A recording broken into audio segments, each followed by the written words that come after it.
Go ahead and good afternoon. We'll go ahead and get started. My name is David Fitzgerald. I'm the co-director of the Center for Comparative Immigration Studies at UC San Diego. And today we're delighted to be co-hosting with our colleagues at the Center for the Study of International Migration at UCLA, our latest iteration and our book panel series. Today we'll be featuring Immigrant Incorporation in East Asian Democracies. We have the author, Professor Erin Chung. She is the Charles D. Miller Associate Professor of East Asian Politics in the Department of Poli-Sci at Johns Hopkins University. Our discussant today is Professor Ben Nyblade. He is Director of UCLA's Empirical Research Group and co-director of the UCLA Rand Center for Law and Public Policy. The program today is that Professor Chung will deliver about 25 minutes of summary remarks about her book. We will then turn the program over to Professor Nyblade. He'll give a 10-minute comment. We'll give Professor Chung a couple of minutes to respond to the major points and then open it up to a general discussion with everyone that's on this Zoom call. If you have a question or a comment, we ask you during the discussion period to either use the the raise hand function, and we will welcome you into the room, or you can also use the chat function at the bottom of your screen. Without further ado, I will turn the program over to our colleague and friend, Erin Chung. Welcome.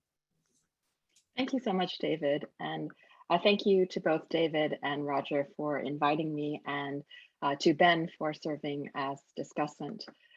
So as David mentioned, my book was published last year in the middle of the pandemic, which meant that all of my in-person book talks were canceled.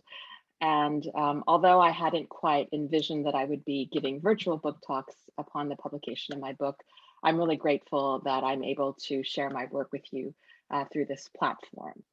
So I'm going to now share my screen with you, which can always be a little bit bumpy, so bear with me for a moment.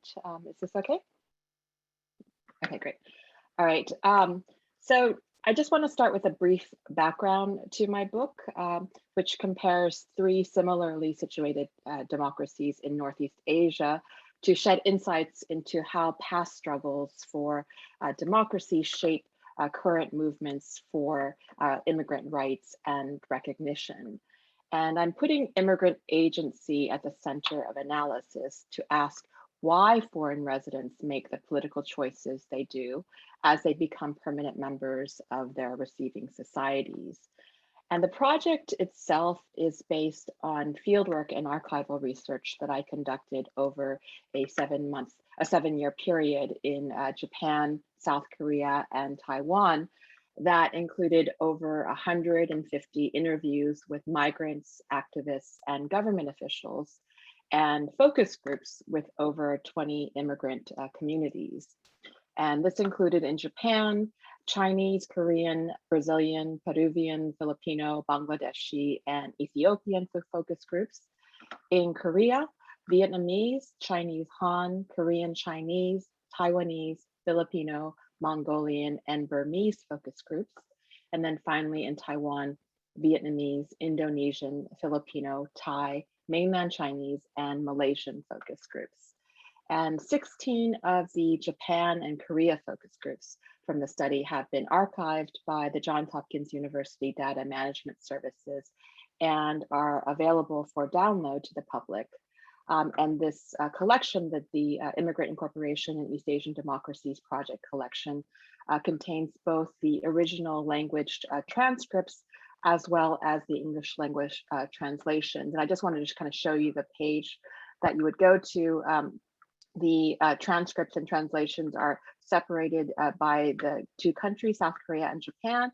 And you can either download the entire collection for each country or download individual focus group transcripts and translations based on the group. And I do really encourage you to share this with your students and other researchers who can use this material as primary source material, right, with proper attribution. I just want to briefly explain why we didn't include the focus group transcripts and translations from Taiwan in the archive. This was due to their sensitive nature. Many of the focus group interviews in Taiwan were conducted with caregivers who either could not commit to a particular time because of their unpredictable schedules, or were not able to take time off from their employment because they did not have regular days off. And in fact, some had never had a day off from work during their entire time in Taiwan, which is something that I'll go into a bit more when I talk about the Taiwan case. So we thus ended up conducting a number of informal focus group interviews with caregivers and their elderly employers in tow at public parks, hospitals, restaurants, and train stations, including the Taipei main station, as shown in this photograph, which is a popular gathering place for Indonesian residents, in particular on Sundays. So I'll be happy to discuss my focus groups further with you during the Q&A. So overall, my book is examining 3 levels of variation. So first, cross-regional differences between immigration and citizenship regimes in East Asia and those in Western liberal democracies, which is the basis for the first 2 chapters. Second, I look at cross-national variations between 3 countries with descent-based citizenship policies that are conventionally characterized as exclusionary in their policies toward immigrants, which is the basis for chapter 3. And then finally, intranational variations between immigration and citizenship policies and practices among different migrant subcategories, which I discuss in chapter 4 through my focus group data, and then in chapter 5, where I zoom in on one specific category of migrants, that is non-citizen female spouses of native citizens, who are often referred to as marriage migrants. And then chapter 6 brings us back full circle to convergent policies, where I examine the emergence of 3 distinct frameworks for immigrant incorporation in East Asian democracies that are based on variants of multiculturalism. Now, I focused my research on immigration politics in Japan, South Korea, and Taiwan because they represent 3 similar cases, right? They're all relatively rich democracies that have descent-based citizenship policies, and among the most restrictive immigration policies in the industrialized world relative to their levels of development, which is why they're often described as negative cases of immigration.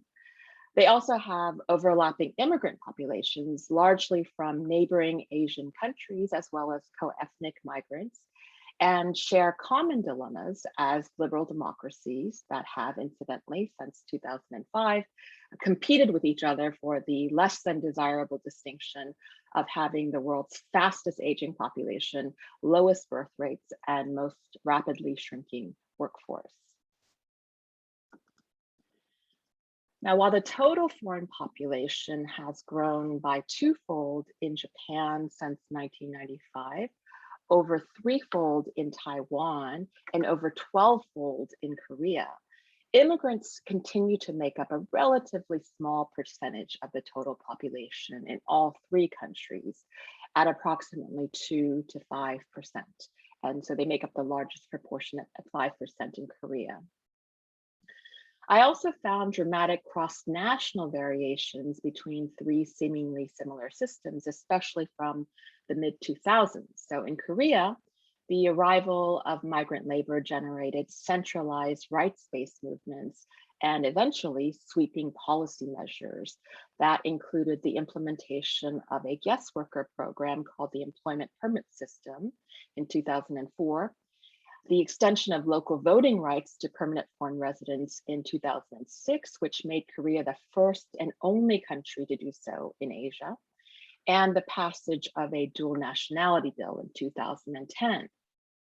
Now, while there were no structural reforms in Japan until 2019, decentralized grassroots movements and partnerships between local governments and civil society organizations generated an assortment of local services and programs for foreign residents that ranged from cultural exchange programs to housing and employment assistance to foreign resident assemblies, right? And finally, while Taiwan was the first to implement a guest worker program called the Employment Services Act in 1991, it's been the slowest in addressing immigrant rights and welfare, as well as labor protections for migrant workers and local support services for foreign residents. Now, based on their exclusionary immigration and citizenship policies, we could expect that all three East Asian democracies would have followed Taiwan's trajectory, namely one that maintained an exclusionary migration regime with weak protections and underdeveloped services for migrants. Certainly, global human rights norms had not pushed the three East Asian democracies toward liberal immigration and citizenship policies, as the so-called convergence hypothesis would predict, nor were domestic political elites such as bureaucrats and left-leaning parties or activist courts the drivers for immigration liberalization and expanded migrant rights, as research based on case studies of North American and Western European countries have found, right? And if we had applied a teleological framework to understanding migration governance based on democratic development, then we should expect that Japan, as a mature democracy, would have liberalized its immigration policies well before Korea and Taiwan, which are both relatively young democracies. And democratization itself was not the driver for liberalization, since Korea and Taiwan both underwent a democratic transition in the late 1980s and are widely recognized as having consolidated their democracies, at least by the early 2000s. And finally, left-leaning parties or competitive political party systems do not sufficiently explain the cross-national variations, because after all, we can look at the Liberal Democratic Party as, perhaps the fact that it's had almost uninterrupted rule since 1955 as maybe explaining the lack of structural reform in Japan, right? But in fact, it was under the watch of the LDP that foreign resident rights expanded to make Japan one of the most generous of liberal democracies in this area. And the ascendance of Taiwan's Democratic Progressive Party, which incidentally championed multiculturalism and the expansion of women's rights, and also made Taiwan the most LGBTQ-friendly country in Asia with the legalization of same-sex marriage in 2019, was not accompanied by more liberal immigration or immigrant policies. On the contrary, the rise of the DPP was accompanied by greater immigration restrictions. So in Japan, Korea, and Taiwan, immigration reform, immigrant incorporation, and migrant rights became an important part of the equation only when civil society actors forced them onto the agenda, which is an insight that other studies of immigration politics in East Asia have contributed. But our three cases highlight that the presence of civil society alone is insufficient for explaining cross-national variations in immigrant incorporation patterns. Not all civil society actors sought to advocate for migrant rights or even incorporate migrants into their local societies, because we know that civil society, after all, can be the source of both pro-migrant advocacy and anti-migrant mobilization. So rather than assume that civil society actors confront the challenges of immigrant incorporation in a uniform way, or that civil society actors necessarily seek to incorporate immigrants in their local societies, I introduced the concept of civic legacies to refer to the ideas, networks, and strategies applied in past struggles for democratic inclusion that differentially shape the direction of immigrant incorporation, as well as the potential for structural reform. And I'm building on the vast scholarship on social movements and historical institutionalism. So although civic legacies do not determine immigrant incorporation patterns, I argue that they form the opportunities and constraints that demarcate the rules of the game for migrant claims making. In other words, the language, symbols, and strategies used in past struggles for democratic inclusion shape how civil society actors, including migrants themselves, give voice to migrant interests, mobilize migrant actors, and shape public debate and policy on immigration. I also argue that civic legacies influence the prioritization of issues and agendas among civil society actors. In other words, distinct civic legacies shape which civil society actors choose to advocate for which migrants and why, as well as the strategies and ideas that they employ to make claims to the state. Because grassroots movements, as we know, by immigrants and their supporters, don't transpire in a vacuum, right? On the contrary, the residuals of prior struggles for democratic citizenship shape contemporary citizenship practice. We should thus expect to find that civil society mobilization and advocacy for non-citizens mirror those applied to preceding generations of citizen women, workers, minority groups, and others who have historically been denied full citizenship status and or rights. So I'm going to now briefly discuss our three cases, and I'll start each case with a quote from my focus group interviews. So this first quote is from the Han Chinese focus group interview in Incheon, Korea. Quote, "Without the emphasis on human rights in Korean society, undocumented workers like us would not be able to have what we have. I don't think I broke the law because I didn't commit a crime. I didn't murder or rob. I just worked illegally. In Korea, human rights are meant to protect everyone." Unquote. So migrant advocacy in South Korea built on the civic legacy of national rights-based movements, specifically the country's recent democratization movement and the strong tradition of labor and civil society activism to push for structural change. So not only did the mistreatment of migrant workers and police crackdowns of undocumented migrants resonate strikingly with the abusive practices and political repression of Korea's past authoritarian regimes, but the language and tactics that migrant workers used in their protests were almost identical to those of the labor movements in Korea's recent past, right? So this slide compares anti-government protests during the 1980s democratization movement and a migrant worker protest in 2003, led by the Korean Federation of Trade Unions. And you can see that there's a striking parallel in terms of the confrontational tactics that the protesters use against the riot police. And what's less obvious in these photographs are the slogans that are chanted during the protests, and even the slogans that are printed on clothing or scarves or on flags that the protesters are carrying. And even the site of protest has been replicated, right? So this slide compares a June 1987 and a November 2003 protest in front of Myeongdong Cathedral in Seoul, which many have described as kind of a traditional stage and refuge, right, of anti-government protesters.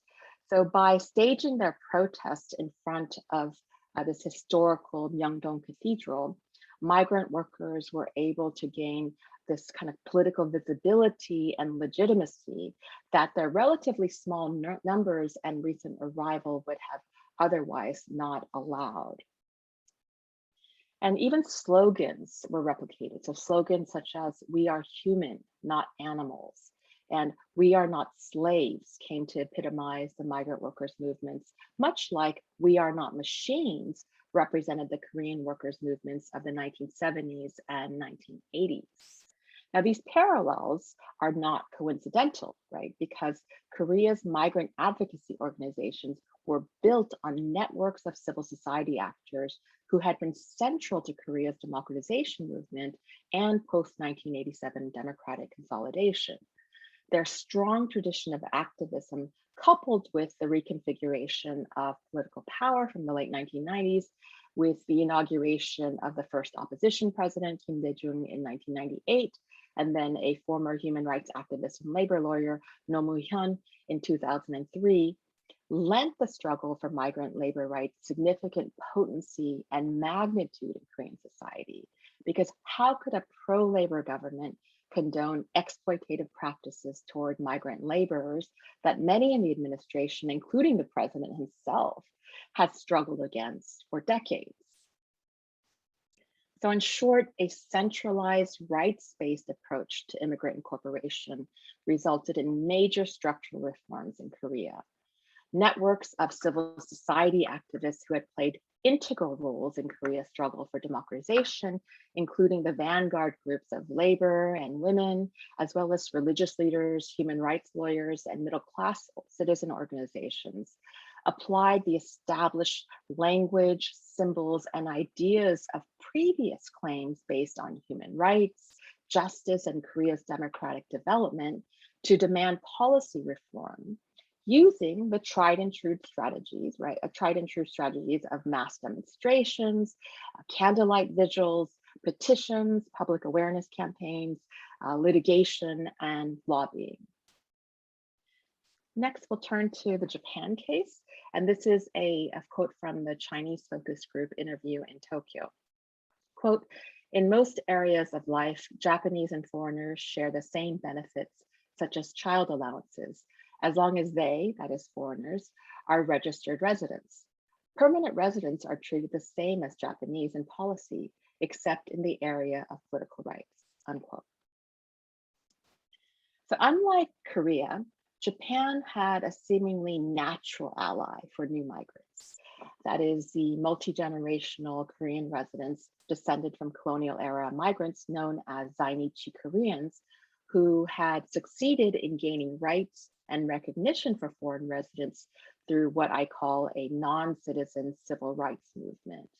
So by the time that Japan had encountered its most recent wave of immigration from the late 1980s, Zainichi Korean activists and their supporters had already reached the final stages of their movement that focused on voting rights for foreign residents.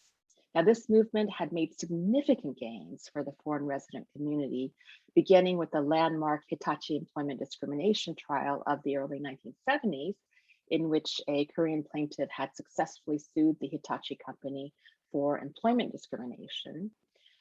And Zainichi Korean activists subsequently succeeded in making claims to citizenship rights and access to the labor market through a number of lawsuits and local campaigns.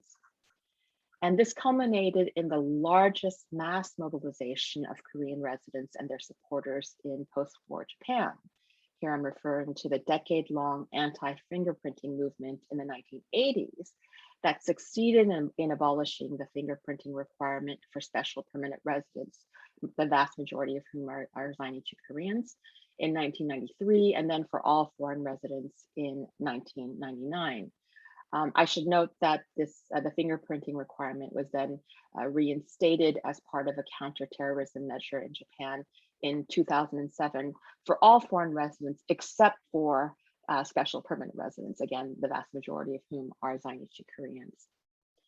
But rather than lead the movement for immigration reform and the expansion of migrant worker rights, Zainichi Korean activists have largely distanced themselves from migrant workers and have instead absorbed new migrants into existing programs and movements that reflect more the interests of their multi-generational community and less those of recent immigrants. So in short, a decentralized residence-based approach to immigrant incorporation in Japan resulted in the proliferation of local incorporation programs and services, but no structural reform. Grassroots activists in local communities with growing populations of foreign residents tapped into networks of local civil society activists who had been active in earlier movements to incorporate Zainichi Korean residents, applying the familiar language, symbols, and ideas of local citizenship as they collaborated with local governments to provide services, raise public awareness, solve local level problems, and cultivate foreign resident community leaders. But because the Zainichi Korean movement from the 1960s made claims to citizenship rights on the basis of their permanent settlement as tax-paying, law-abiding residents, the ideational frame of the foreign resident citizen widened the gap between legally registered long-term foreign residents on the one hand and unauthorized migrant workers on the other. And finally, our Taiwan case. So this is a quote from the Vietnamese focus group in Taipei. Quote, "A lot of people don't care whether you have a Taiwanese ID, but look at your accent and think you're a foreigner or a Taiwanese citizen. Some TASET, or Trans-Asia Sisters Association, and Taiwan sisters get judged because of their skin color and their appearance," unquote. And I should note that a Taiwanese identification card is equivalent to Taiwanese nationality. Now, the civic legacies of Taiwan's recent democratization movement, especially its ethnicity-based coalitions, hampered migrant advocacy, as the latter proved to be a poor fit for indigenization campaigns and became ensnared in prostrate politics. Now, despite its recent history of ethnic accommodation, Taiwan stands out among the three East Asian cases for its weak labor protections and underdeveloped support services for migrant workers at both the national and local levels. Now, although various NGOs have provided services and advocacy for migrant workers and marriage migrants, their numbers pale compared to those in Japan and Korea, and more significantly, their voices are often drowned out by the anti-immigrant rhetoric of other civil society actors. For example, Taiwanese labor union leaders, especially those that represent workers in the construction and manufacturing industries, which have historically had significant concentrations of indigenous or Aborigine workers, have been among the most vocal critics of foreign workers, who they claim have depressed wages and stolen jobs from Taiwanese citizens. Now, the conflicting interests among civil society groups within Taiwan are exacerbated by the peculiar configuration of migrant labor in contemporary Taiwan. Specifically, about a third of all foreign workers in Taiwan are engaged in domestic labor, most ostensibly as caregivers for the elderly. And because they work and live in the private homes of their employers, they're excluded from labor rights protections, as they're not considered to be workers by the state. And this slide is from, these are photographs from the annual Where Is My Day Off rally. On the left is from the 2011 rally, and the right are from the 2018 rally. And you can see that the signs that are being held up in the 2018 rally say every week day off, which is the case for factory workers. They do have every Sunday off. Domestic work is work, and then no harassment, violence over work. Now, this situation is compounded by the growth of local NGOs that represent the caregivers' employers, that is, the elderly, the disabled, and working women, whose interests often conflict with those of the caregivers and their supporters. For example, women's groups, social welfare NGOs, and NGOs representing the elderly and the disabled have lobbied actively against a proposal to adopt the Household Services Act, which would regulate domestic work and provide labor protections. Also, the Democratic Progressive Party, which, as I mentioned earlier, has championed the rights of Taiwan's ethnic groups, the working class, women, and LGBTQ communities, has been largely indifferent and in some cases hostile to pro-immigrant advocacy. Some DPP supporters, for example, have expressed concern that advocacy for so-called foreigners detracts from the indigenization or localization Bentuhua campaign, whereby democratic reforms have addressed widespread demands for ethnic Taiwanese representation. So in short, the arrival of new immigrants to Taiwan threatened institutions that were founded on the ideational frame of indigenization, which had been really central to Taiwan's democratization movement. A handful of citizen organizations and activist groups from labor, women's organizations, and human rights networks applied the language, symbols, and ideas of multiculturalism, democratic inclusion, and human rights, using the established strategies of public performances, petitions, and rallies to make claims for migrant rights. At the same time, their voices were often drowned out by those of other civil society actors rallying against migrant workers, as well as mainland Chinese migrants, based on the zero-sum contention that the expansion of migrant rights came at the expense of native Taiwanese gains, right?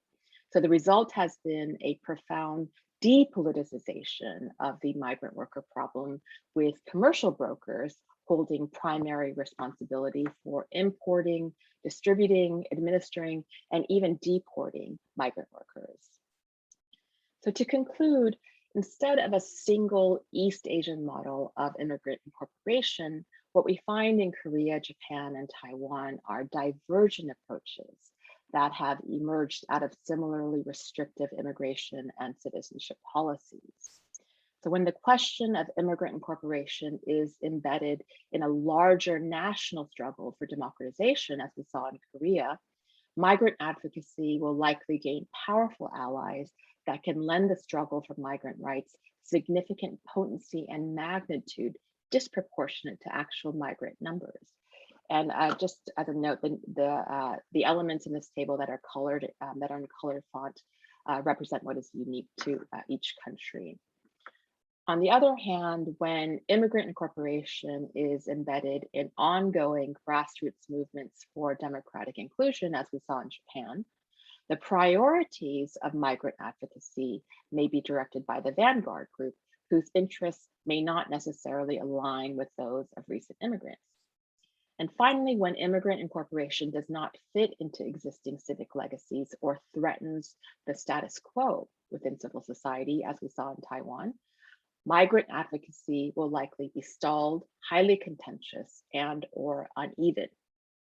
So in short, whereas national immigration policies establish the parameters for legal entry, employment, and length of stay, it is the civic legacies of past struggles for democracy that shape the opportunities and hurdles for immigrant incorporation and claims making. We thus need to further examine the ideas, strategies, and networks of previous struggles for democratic inclusion to explain how some migrant claims lead to structural reforms, which migrants get included and excluded, and why civil society actors differentially impact immigrant incorporation. Because as Philip Martin reminded us over 20 years ago, there's nothing more permanent than temporary foreign workers. Thank you. Thank you very much, Erin. We will now turn the program over to Ben for a 10-minute comment. All right, is my audio now on? Okay, good. All right, well, first of all, thank you all for having me, and even more importantly, for having Erin and having her present her just wonderful book to everyone. I don't want to overdo a sales job here too much, but let me just say, go out, buy the book, read the book, assign the book. And Erin did a wonderful presentation, but I have to be honest, it doesn't really even do the richness of the book justice. There is so much more in there that Erin wasn't able to present that I think is just extremely valuable and worth reading and worth talking about. I have so many notes and marginalia in my copy of the book, and pages and pages of things I'd love to be talking about, but I'm going to sort of restrain myself a little bit and try to be a somewhat targeted and efficient to the best of my abilities. So again, this is a really great book, and I think there's so much in here. It's kind of in some ways hard to sort of identify what's going to be most valuable to any individual person in this room, because there's so many different things. I'll start by focusing a little bit about what struck me as the most interesting and most compelling parts of the book before moving to some sort of more critical points or suggestions for future research. So To me, the strength of this book is like the most compelling read. The most compelling portion of the book is chapter 4, which is the portion of the book in which the focus group work comes to the fore, and the parts in which Erin is centering the sort of the lived experiences and the reporting from the immigrant communities in across these 3 countries. I just in a book that sort of advocates for a sort of a richer conception of citizenship and rights, not some sort of simple quantitative, oh, this is how we measure it one way. I think that this is really sort of central to sort of understanding that there are a lot of different dimensions along with and ways in which societies can incorporate or exclude migrants, and sort of centering the lived experience of those migrants is extremely important and valuable. And so, you know, I was a migrant who lived in Japan for 4 years, and obviously in different circumstances than most of the migrants for the study of the focus in the Japan focus groups. But it was even so. A lot of what was spoken about resonated in my personal experience, and you know, as someone who's done research and worked on Japan for nearly 20 years, it felt sort of compelling, and I thought there was a lot there that sort of resonated quite a bit. To be honest, though, I want to pull out one more chapter to highlight that I think is just amazing, and I wish more people did chapters like this in their work. I thought chapter 5, with the focus on marriage and migration, or marriage migrants, which I'm not really happy with the term, but I know it's frequently used. Fundamentally, the gendered dimensions of citizenship and incorporation of migrants are, you know, they're extremely important. I think too much of what I think people talk about as sort of mainstream work on migration and scholarship puts it to the side. I mean, I think we can all point to work, particularly in the last 10 years, by a number of scholars that are trying to bring it more to the center of work on migration and citizenship. But you know, truth be told, I can sort of point to individual articles or work by other scholars that get at a lot of, say, the policy changes or the lived experience in these 3 countries that I sort of saw in chapter 4. I can find that.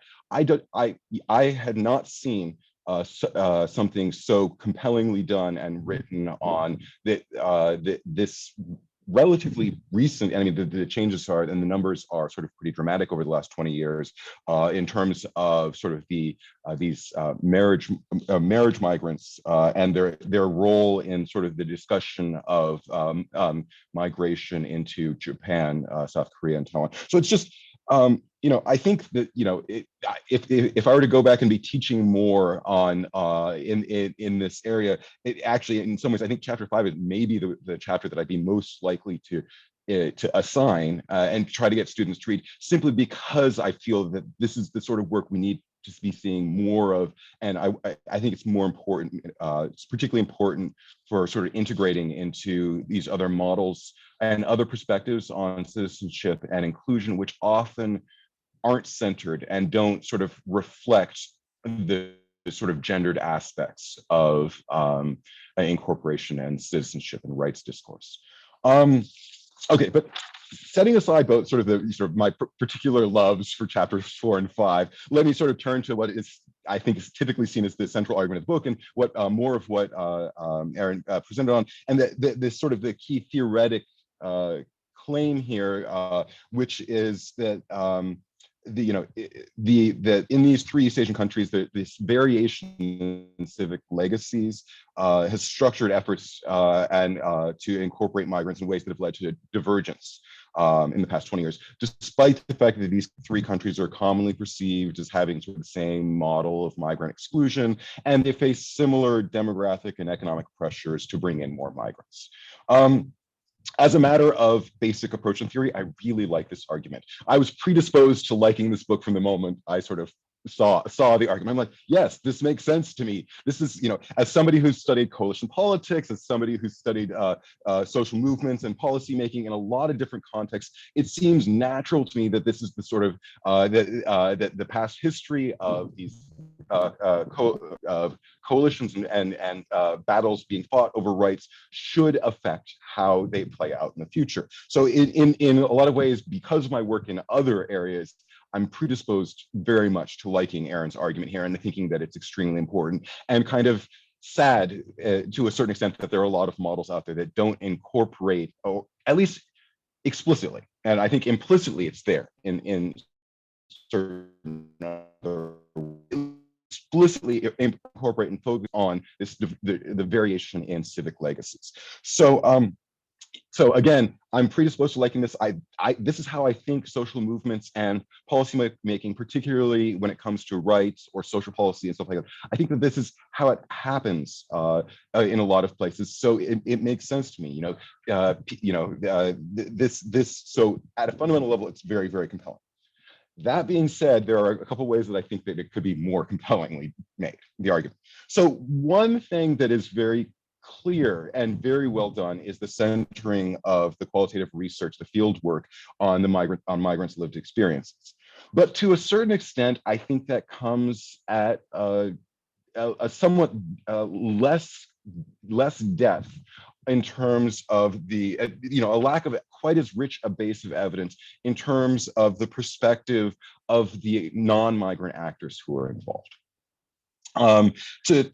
To highlight one particular example, I think in many ways the stances taken by organized labor groups in Korea are, from the perspectives of a lot of people from the outside, quite puzzling.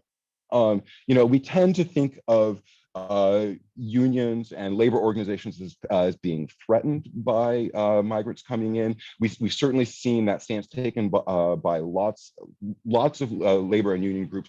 There's substantial variation, but I think, more qualitative interviews with labor organizers and other people, I think a richer, more depth there would have been really nice. Fundamentally, I feel like I came from this book with a much deeper appreciation of the sort of the field work in terms of understanding the migrants and migrant communities and sort of their perspective on things. I didn't feel as that it was as deep in terms of the non-migrant groups, who, as the sort of central argument here sort of lays out, are really important for understanding the success and failures and the strategies taken by these migrant communities and migrant organizations. So that's one area that I think it maybe could be a little bit more compelling. The second part that I found a little bit less compelling was the earlier parts in the book where there's the sort of the contrast being drawn between European liberal democracies and sort of these three Northeast Asian countries and the experiences seen there. And so I'm going to sort of push an argument. I don't know if Erin's going to agree with me or not. I can't wait to find out. I actually think that what Erin's drawing a contrast between is not actually the actual experience of what's going on in Europe, but the models and the scholarship as to what's going on in Europe. Fundamentally, there isn't a lot of in-depth work done here. I think there's actually much more variation in terms of migrant incorporation in Europe than it sort of comes through and in this book. And I think. And so I really do think that in some ways, a lot of what Erin's doing in contrasting the experiences of these three Northeast Asian countries is really to these theories or models of stylized models of European liberal democracies. I'll go a little bit further. I honestly think that Erin doesn't actually marshal any evidence to suggest that civic legacies don't matter in Europe in the same way. I actually think there's maybe I'm such a big fan of Erin's theory here and sort of the compelling evidence being marshaled about the variation in these two countries that I bet you that there are probably important variation within Europe that's going to be explained by the different civic legacies there. And so this gets me to sort of question in some ways that it's the sort of the explanatory power of late development. In terms of this contrast between European liberal democracies and the East Asian cases. I actually think, as a matter of sort of placing the book in the literature on late development, I actually even think that the emphasis on Gershon Kron is probably a little bit wrong or a little bit misplaced. Because I mean, Gershon Korn was actually focusing on variation within Europe. Right, and so in some ways, I think your version of Gershon Korn is actually more like, actually, I think you'd be better off saying you're actually drawing on like Alice Amsden instead, more like, and emphasize Alice Amsden's work here, where I think that this fits a little bit better.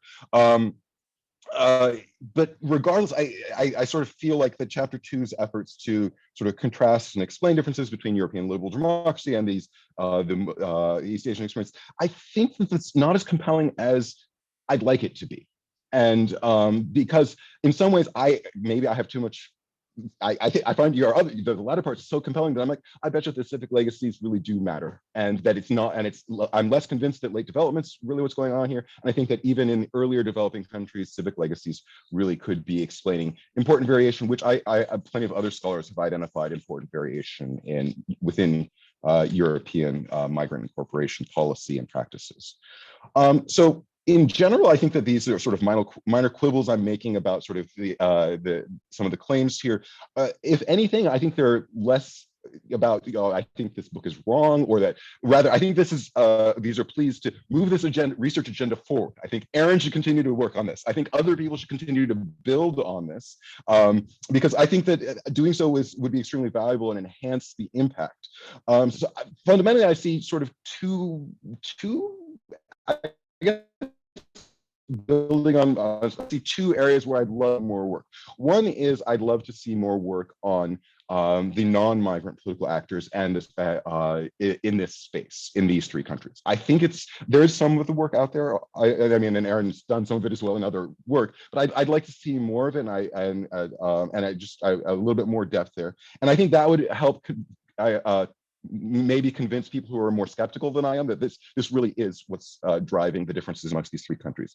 And then I'd like to push you to look at not necessarily you, us, we, the research community, to consider the importance of civic legacies beyond these three countries, including in earlier developing countries, including in European liberal democracies, because I think that this is an important contribution and something that we should be looking at more broadly. So I'll end my comments there. Again, I encourage everyone to pick up the book, read it. There's so much. I didn't even get to the multiculturalism. I could keep on going. But it's really fabulous work. I'd love to talk more, but I'll stop there. Okay, thank you, Ben. Erin, would you like to take 2 or 3 minutes to respond to maybe one of the major points that Ben has just made? Sure. And first, wow, thank you so much, Ben. This I am just overwhelmed, and it's always really wonderful to hear somebody else describe your book, and I'm really heartened that you truly understood it and digested it, and it really grappled with some of the core theories. So thank you so very much for your close reading of the book. I'll just very briefly respond. I do take your point that the perspective of non-migrant groups perspectives were not explored as much as I would have liked. This was in part because I just needed to finish finish the book.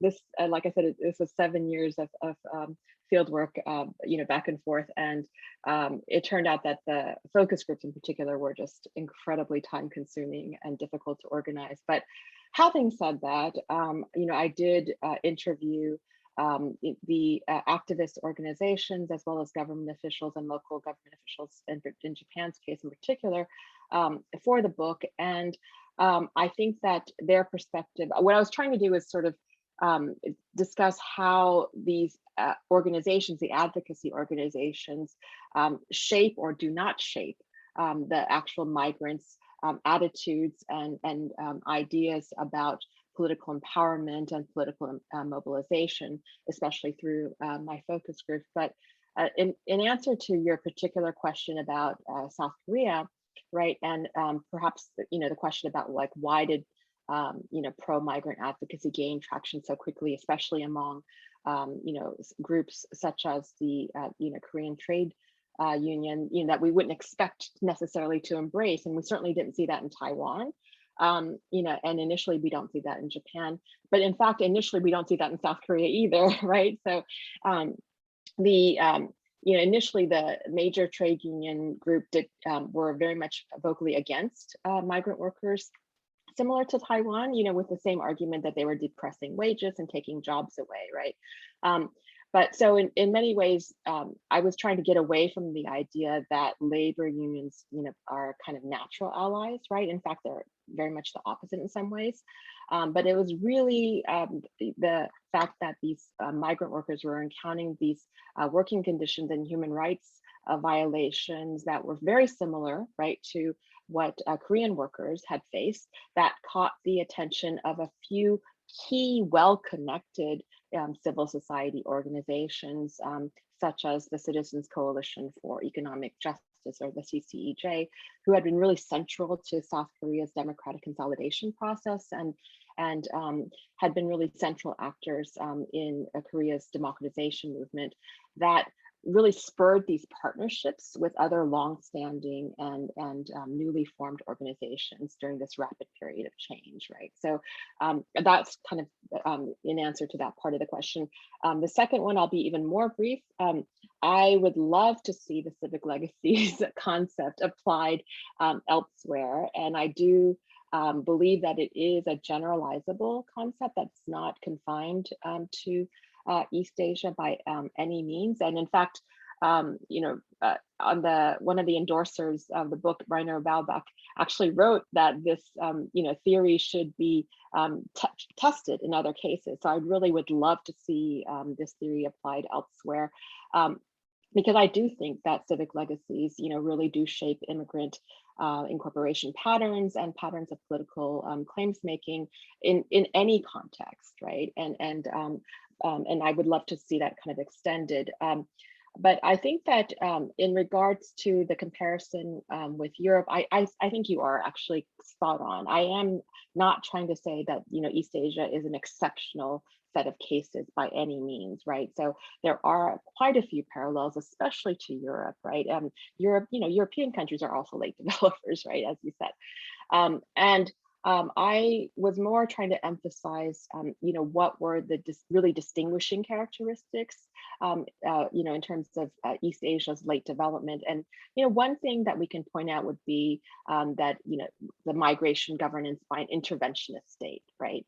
That the state is very much involved, not just kind of in, how migration management should be regulated, but also in recruiting specific groups to, solve particular problems, like whether that's the population problem, or local level problems, like the fact that there are this huge growth of unmarried men in rural areas, so the fact that the state is intervening to that degree in a substantive way, right, I think is something that really stands out among late developers in East Asia that I, again, would really like to see discussed further. In fact, I'm actually working on another article on the developmental migration state, where I'm using Jim Holyfield's theory of the migration state, the liberal migration state, to really sort of challenge the idea that the migration state is necessarily liberal, right? So you're right, I am pushing against more about the liberal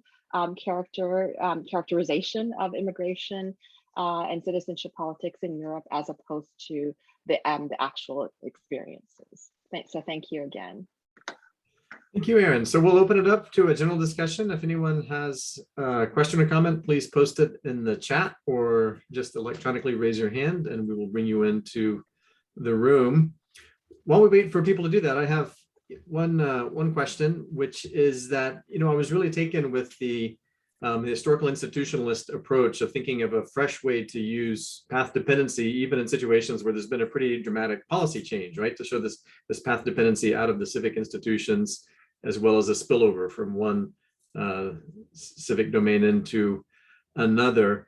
But I'm wondering if you can say more about the interaction between what's happening there at the level of national NGOs with international NGOs and international organizations. There was a slide at the beginning suggesting that the latter, the international side, really had not been very important in the development of these changes in policy across the three cases. But I'm wondering if you can say anything more about that.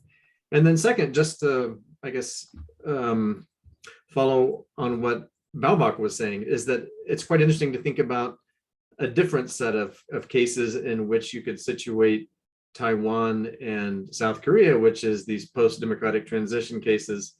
And I wonder if, even at a thinner level, you thought about any parallels between, say, the Visegrad countries in Eastern Europe, or Spain, Argentina, Chile, which have gone through fairly recent democratic transitions and also have this interesting divergence, and some policies being quite pro-immigrant, kind of world-leading pro-immigrant policies in some cases, as well as extremely harsh cases. So perhaps you have some reflections, even though no one expects you to have studied all of these. You've already done 3 comparative cases.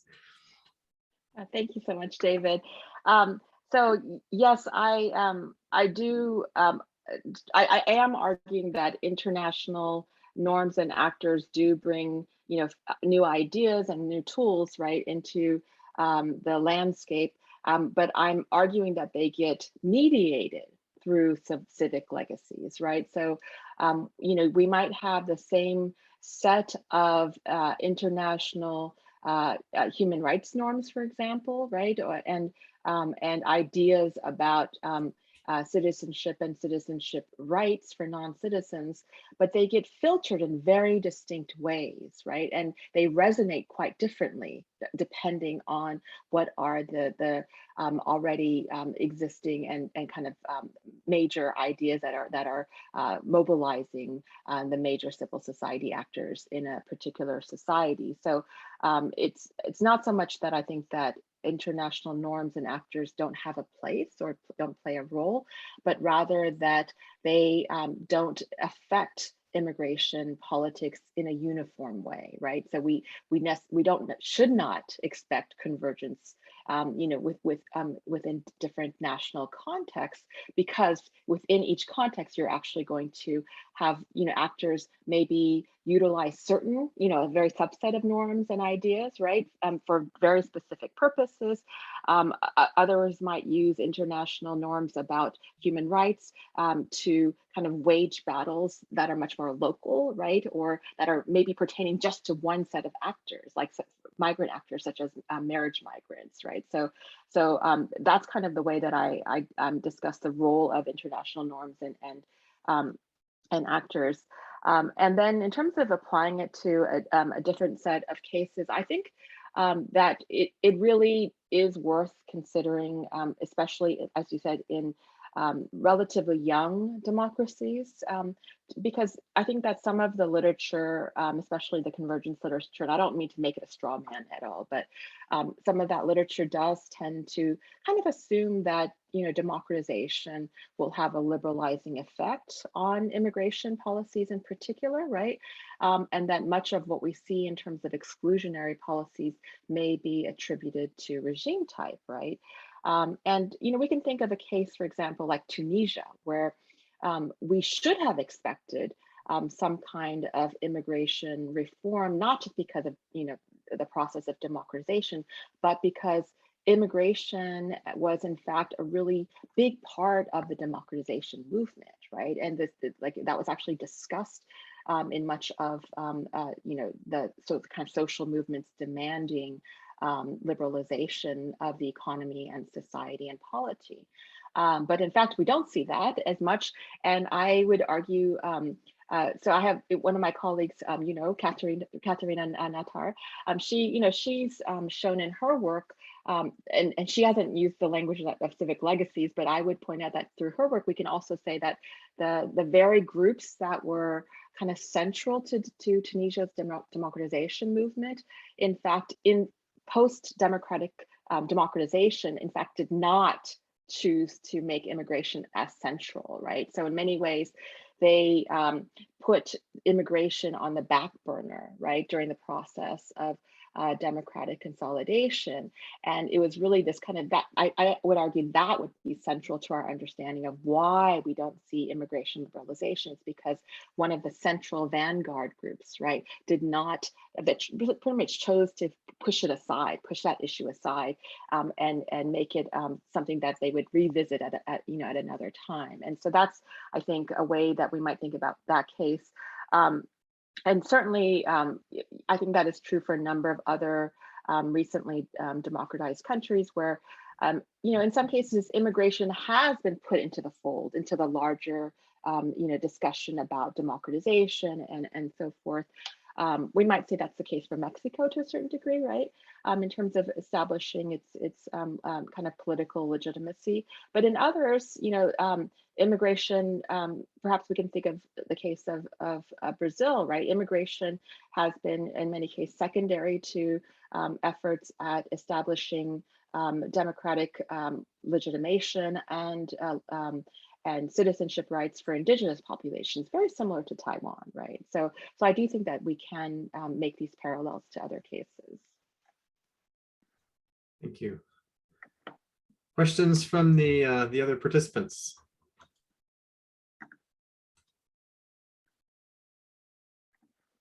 So we have Hiroshi Motomura from UCLA. Go ahead, Hiroshi. I think you're on mute. Okay. This is a great project, and I haven't read the book yet, but I just want to ask you a question. And by the way, this is not a question meant to suggest that you should have written a different book or a longer book, as often gets asked. But I just want to ask for your thoughts on the bigger framework into which this project fits. And some of the questions and what Ben was raising, for example, asked you to think about this in broader geographical terms. But I want to ask you to think about this in broader conceptual terms. I want to get your thoughts on this. You talk about the incorporation of immigrants or non-citizens or newcomers, whatever term you want to use, but clearly that follows in sequence the in-migration at various times of various people. And so you focus really on policies toward the inside. But the question, I suppose, is how does the policy toward the inside reflect differences in policy toward the outside? I mean, how do you think about the different groups of newcomers in these countries that you talked about? Because you mentioned the undocumented at one point. You mentioned temporary workers with lawful status at one point or several points. And you mentioned permanent residents, including some permanent residents that are multi-generational permanent residents. One group you didn't mention in your talk, I don't think, or maybe I missed it, and maybe you do in the book itself, is people who arrive as refugees or at least seeking refugee status. So these are, but it strikes me, just without having read the book yet, that there are each of these four groups and more, and the lines between them reflect different sorts of policies toward the outside. And intuitively, I have to think that what happens in any given country with those who make it inside, if you want to think about it that way, reflects how they got there, the filters they had to go through, and everything associated with legal status and the social capital and social meaning that comes from outside policies that at some level it feels have to affect policies of integration. So this is not the book, I think, the book that you wrote, and yet it seems to be larger frame. So I want to get your thoughts on those variations, if any. And I suspect that there are some in the three countries that you looked at. Thank you. Thank you for this really thought-provoking question. And I really like the way that you framed it, right, as kind of how policies toward those on the inside are reflected by policies toward those on the outside.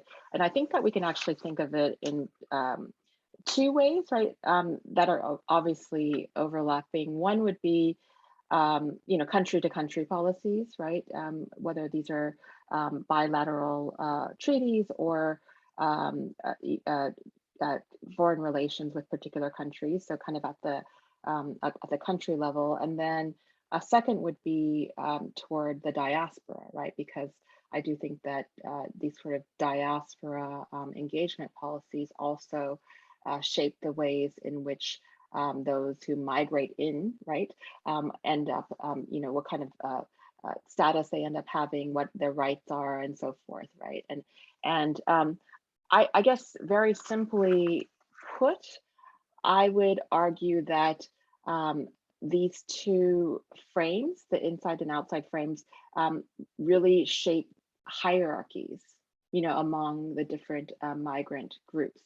And that's why I really wanted to explore these kind of intra-national variations between migrant subcategories, right? So on the one hand, we can look at the differences in the ways in which particular migrant groups from specific countries, the global north versus the global south, are treated.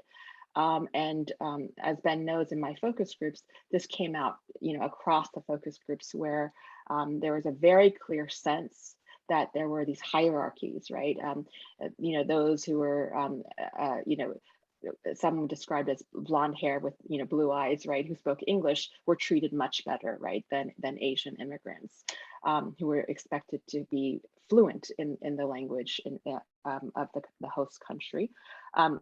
In other cases, there are also these kinds of assumptions that migrants from the global south should be grateful, right, for even being able to be in the particular countries. In Korea's case, one thing I thought was really interesting was that the Mongolian migrants in my focus groups pointed out how oftentimes there was a very kind of dismissive attitude held by the advocacy organizations and activists, who would ask questions like, do you have toilets in your house, right? And and do you have televisions in your house? And some of the participants, Mongolian participants, said, Korea was very poor just 50 years ago, right? And why are they asking me questions like that, when they themselves have undergone this process, of development. And so I think there was a distinct kind of a very clear line between migrants from the global north versus the global south. And this also was very evident in the ways in which different co-ethnics were treated too, right? So especially in the Korea case, I noted that there were clear hierarchies among Koreans from the United States and Japan versus Koreans from China and the former Soviet Union, as well as North Korean migrants that are categorized very differently. And here, this is even demonstrated in policy. So when Korea created an Overseas Korea foundation and set of policies, and then even an overseas visa status, right? And initially, Koreans from China and the former Soviet Union were excluded from this visa status, which was kind of like a quasi dual citizen status. And it was based on the idea that only those who formally held South Korean nationality, so in other words, those who migrated after 1948, could be classified as overseas Koreans. But there was also, it was not coincidental. It was, it's less than a coincidence that this also very much overlapped with official attitudes that Koreans from China were coming, flooding the Korean market, right? And there was this kind of an overwhelming fear that Korea would have too many poor migrants from China, even though they are co-ethnics, right?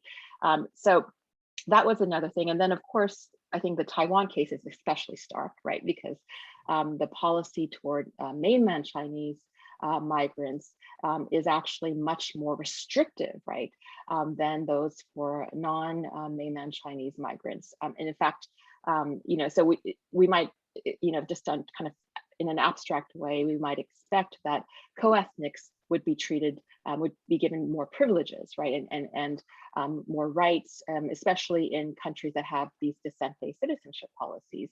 But in fact, in Taiwan's case, mainland Chinese migrants have far fewer rights, and even have a longer waiting period for naturalization, and have a probationary period even after they've naturalized to in terms of their exercise of full citizenship rights. So I think that the categories of undocumented, temporary, permanent resident, and refugees are very much consistent with these kind of class hierarchies and ideas about, what the desirability of migrants from the global north versus the global south in all three countries. Yeah, thanks for that. And the reason I raised them is because they may, being legal categories, be ones that interact with the civic legacy idea, right? Because I raised the legal categories, you raised countries of origin and class. I think these are, as you suggest, all interrelated in some way, but it's interesting, at least to me, is a speculation or hypothesis that this form of the difference between the undocumented, for example, and long-term multi-generational permanent residents may interact differently with whatever the civic legacy is in a particular society, because there'll be different mobilizations, different entrance convergence, different forms of rhetorical persuasion. So anyway, thanks for the answer. Thank you. Okay, we have Professor Park from UCLA Anthropology. Okay. Well, congratulations, Erin. I'll have to order your book soon. And I have a bunch of questions and comments, but I will limit it to. One is, although the discussant Benjamin mentioned it, but the marriage migrant, I always say that, from what I know in South Korea, other foreign migrant workers, they wish they were marriage migrants. So they could access, certain programs, because whatever multiculturalist program has been in South Korea has been geared to really marriage migrant, and it has not been extended to other foreign migrant workers. So I feel your analytical grid looks very neat, but I think, and it's more than a matter of gendered differences, I would say that. I think we'll have to view it maybe more for reproductive issues, the importance of social reproduction, and also, of course, I wished you also related to labor and political economy issues too. But anyway, so I would suggest that maybe also similarly in Japan and Taiwan. So I think it should be more than pointing out marriage migrants, their gendered difference, So I think it seems to be very integral to Immigrant Incorporation, I would say that.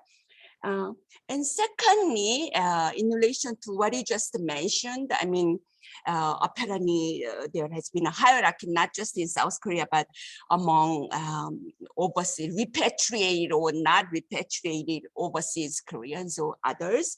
But I think, again, analytically, how you deal with this variable of ethnicity, because again, in South Korea, when Joseon적 people, Korean Chinese, they struggled and then they obtained a certain right?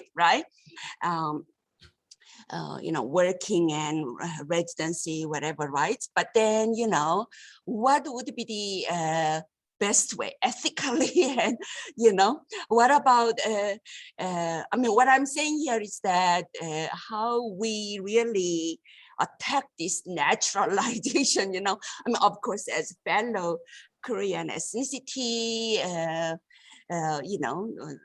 people hardly would question, but then from other foreign migrant workers' perspective, is it right to give a certain right to Korean Chinese for being fellow, Korean ethnicity? So, similarly, even in Japan, I think maybe Taiwan might have been different. So again, it's not part of your analytical grid, but this ethnicity, and again, maybe it's not fixed, what role it plays. And but if we relate it to your ultimate question of Immigrant Incorporation, again, it seems to matter, maybe it is also fluid, but I think that's again what I hear from other, particularly undocumented migrant workers in South Korea. They question, they challenge, is it all right? How you justify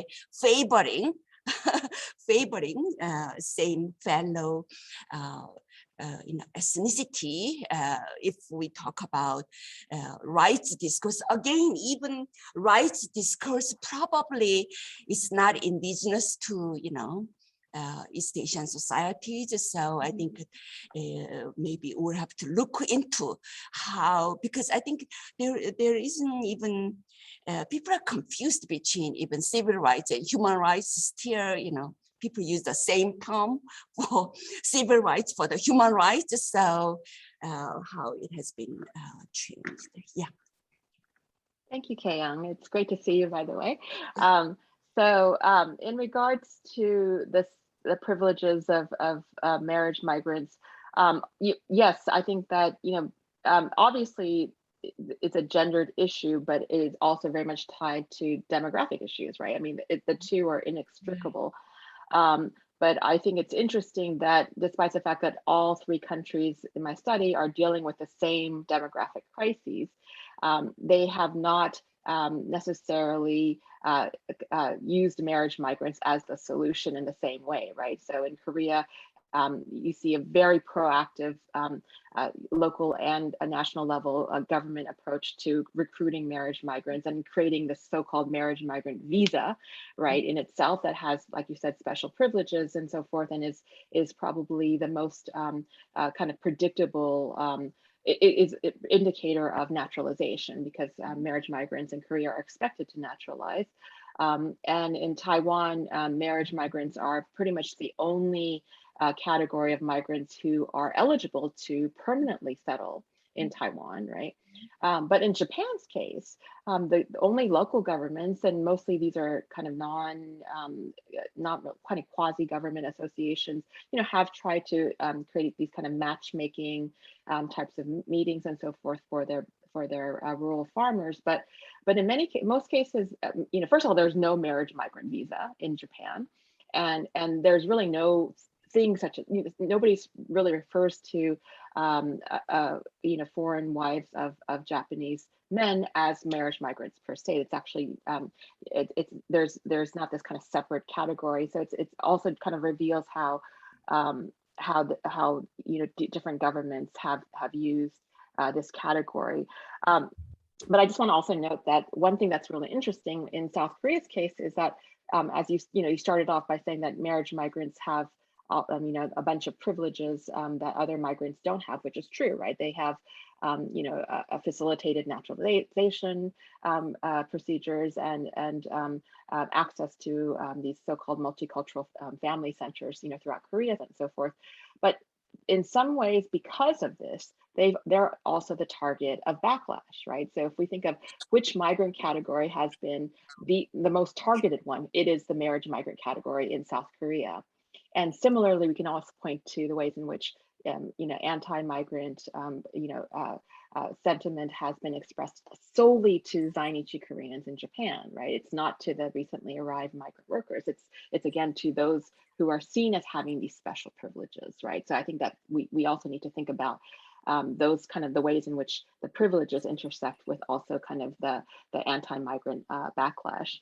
But then in regards to the co-ethnic policy, so yes, I think that the three cases actually demonstrate the fluidity of ethnicity as opposed to kind of essentialist categories. And perhaps the most interesting case is Japan, right? Because, we all probably are familiar with Japan's co-ethnic migration policy, and that was established in the early 1990s that brought in ethnic Japanese under this long-term resident visa under the guise of letting them come home and meet their relatives and learn Japanese language and so forth. But the vast majority of those who came in on these long-term visas were working mostly in manufacturing jobs, right? And were these kind of de facto guest workers. But even Japan, right, that is most well known for this, has phased out these co-ethnic preferences because the Japanese officials from the Ministry of Justice who had assumed that co-ethnic Japanese who came in under this policy would become invisible, right, because they're co-ethnic, right, actually were quite surprised to find that most Nikkei Japanese were among the most visible of migrants, right? And among my focus groups, by far they had the lowest levels of Japanese fluency, Japanese language fluency among all of my focus groups. And many of them would say to me they didn't want to learn Japanese, right? Because one, there were too many assumptions that they should be fluent. So if they spoke a little bit of Japanese, they would be criticized for how poorly they spoke Japanese, right? And another thing that they said was, if they knew too much Japanese, then they could understand all of the bad things that people were saying to them or talking about, about them. And so many of them actually deliberately chose not to assimilate the way that, they were kind of expected to do. And the unintended consequence of this long-term residency visa was that when the following the major, crises, especially after the Asian financial crises, right? When there were, hundreds and hundreds of people who were being, let go, right? And either there higher rates of unemployment in Japan, especially among contracted workers, and the vast majority of Nikkei immigrants were contract workers. They didn't have to go home, right? Because they had these long-term resident visas. And in fact, they were eligible for unemployment assistance, right? And so, it was kind of this unintended consequence of this long-term resident visa that was based on the assumption that these co-ethnic immigrants would become invisible, that really in many ways had this unintended effect. And so, as many of you already know, Japan ended up paying Japanese immigrants to go home, right, and not come back on these long-term resident visas. And in more recent years, the government has phased out the co-ethnic policy in favor of expanding the industrial trainee system and the newly established guest worker program that recruits mostly non-Japanese, right, non-Japanese migrant workers who have ironically become the invisible migrant workers that they have thought all along, because they are mostly kind of located and placed in these very depopulated rural areas where they are indeed, largely invisible. Okay, we have a hand raised from Durana Sadie. Hi, thank you, once again for coming out and speaking to us today. I just wanted to say your presentation was incredibly informative. So in regards to incorporation, I think the question that I had is that there are a few different types of dimensions that scholars typically focus on. And based on your presentation, it sounds like you're focusing exclusively on the political and economic dimensions, leaving out things like social and cultural incorporation. And I was wondering if you could speak a little bit more on that, and specifically on the decision to do so. I also haven't gotten the chance to read the book just yet. I'll definitely make sure to do that now. So I apologize if this is something that you've elaborated on further in your research. But yeah, I just wanted to ask that. Thank you. No, I'm happy that you asked that question, actually, because of the time limit, I wasn't able to give you my definition of immigrant incorporation, which oftentimes, and you're right, I am focusing on immigrant political incorporation as opposed to social or cultural incorporation. But the main point that I'm trying to make in regards to incorporation is that it's not equivalent to naturalization, right? So I'm mostly interested in how immigrants go from being largely sojourners to permanent members in terms of their claims making, right? As permanent members of their societies. And what I'm trying to demonstrate is that basically some of the assumptions that we have about immigrant incorporation, for example, the idea that incorporation is linear, is actually not the case, because this can really vary according to the terms of a migrant's legal status or visa category. Incorporation can be static, right? So incorporation may actually just simply mean when refer to the case when a migrant is in a stable legal status, right? And in some cases, incorporation can be subject to reversal when migrants can no longer fulfill their duties within their visa status. For example, due to divorce, right, for female migrants who came in as so-called marriage migrants. And I also wanted to examine what immigrant incorporation meant to immigrants themselves, right? And again, it was mostly looking at political incorporation. And And so, I did find that there was, a vast difference between what the kind of so-called immigrant incorporation programs and services in each country was kind of putting at the center in terms of so-called multiculturalism as being kind of a central idea versus what migrants themselves consider to be incorporation, which many of them tended to focus more on the idea that they would have a stable legal status, that they would be able to bring family in, right, which is something that migrant workers cannot do in all three of the countries. And also that they would actually have a voice for their communities as opposed to simply being the objects of policies, right? And kind of, being reliant on, the activists, the native activists or service providers. And so that was kind of what I was trying to examine. But I do, I wish I had more time to look more at this kind of social and cultural incorporation, and I do appreciate that.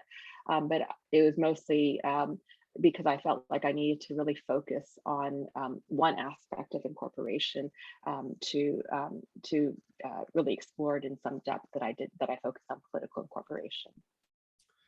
Okay, we'll give our final question to Angela McLean of the University of Michigan.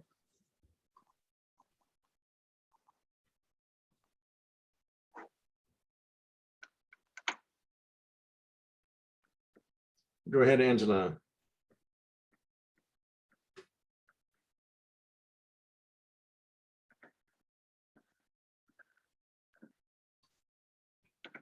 While we wait for Angela, we're just about to wrap up, but I just want to make one announcement, which is that the next event in our seminar series will be November 12th. We'll be gathering same time, same place on Friday at noon via Zoom to discuss the new book by Jane Lily Lopez of Brigham Young University. Her book is titled Unauthorized Love, Mixed Citizenship Couples, Negotiating Intimacy, Immigration, and the State. Jane is no stranger to UCSD. This is where she took her PhD, so it'll be a homecoming of sorts. And then we'll have a comment from Professor Irene Vega of the Department of Sociology at UC Irvine. Are you there, Angela? She's having technical problems and will be in touch offline with Erin. So at this point, sadly, we have run out of time, but I do want to very much thank Erin for joining us and to Ben for his comment. A really good discussion. And again, as Ben said, this is a great book for yourselves, for your students. You should all get it. And we look forward to seeing what you produce for us next time. Thanks very much, everyone, and have a good weekend. Thank you so much.